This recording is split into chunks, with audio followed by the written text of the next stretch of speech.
জাতীয় স্টেডিয়ামে দ্বিতীয় দিন, তবে দলের সঙ্গে অনুশীলনের এটাই প্রথম অভিজ্ঞতা সোমের।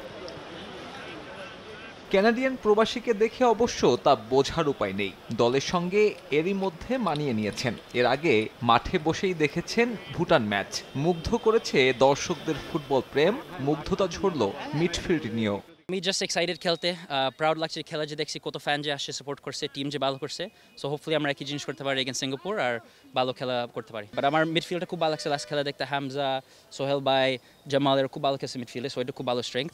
আর তারপরে চান্স তো অনেক বানাইছি, গোল আসবে, ডিফেন্স খুব ভালো করছে, কোনো চান্স দেয় নাই ভুটানকে। সো মোটামুটি সবাই স্ট্রং আছে, বাট জাস্ট রেডি থাকতে হবে, সিঙ্গাপুর একটু কঠিন ম্যাচ হইবে। হামজা, জামাল, সোহেলদের নিয়ে স্তুতি ঝরলেও সমিতকে জায়গা দিতে এই মিডফিল্ডেই বদল আনতে হবে কোচ কাবরেরার। সিঙ্গাপুর ম্যাচে কে বাদ পড়বেন তা নিয়ে অবশ্য সোজাসুজি উত্তর দেননি বাংলাদেশ কোচ। এখন পর্যন্ত সে সবকিছুর জন্যই প্রস্তুত। প্রথম দেখায় ইমপ্রেসিভ, তবে আমাদের দেখতে হবে সে ম্যাচে কেমন করে, পিচে মানিয়ে নেয় কেমন করে। গরমের একটা ব্যাপার আছে, তবে আমি আশাবাদী। সেরা একাদশে জায়গা পাওয়া এখনো অনেক ওপেন কম্পিটিশন, চার্টার সেশন আছে, দেখি সবকিছু কেমন যায়।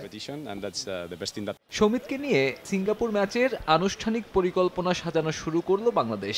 র্যাঙ্কিংয়ে এগিয়ে থাকা দলটার বিপক্ষে ভালো করার প্রত্যাশা এই মিডফিল্ডারেরও। কোচ আমাকে অনেক ডিটেল দিচ্ছে, আমার স্টাইলটা কীরকম, আমার রোলটা কী হবে, আর ওইগুলো জাস্ট আমার যে 3-4 দিন আছে প্রিপেয়ার করতে, ওইগুলো সব ঠিকভাবে বুঝতে হবে। ম্যাচ রিভিউ করছি, অ্যানালাইজ করছি যে আমি কীভাবে হেল্প করতে পারবো। সব ঠিকঠাক থাকলে 10 তারিখে বাংলাদেশের জার্সিতে অভিষেক ঘটবে 26 বছর বয়সী এই ফুটবলারের।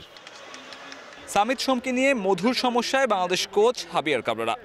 সামিতকে খেলানোর জন্য কাকে বাদ দিবেন, সোহেল রানা নাকি জামাল ভুঁইয়া? সে প্রশ্নের উত্তর খুঁজতে আরও 4টা সেশন পাবে বাংলাদেশ জাতীয় ফুটবল দল। জাতীয় স্টেডিয়াম থেকে সাব্বির মিথুন, সময় সংবাদ, ঢাকা।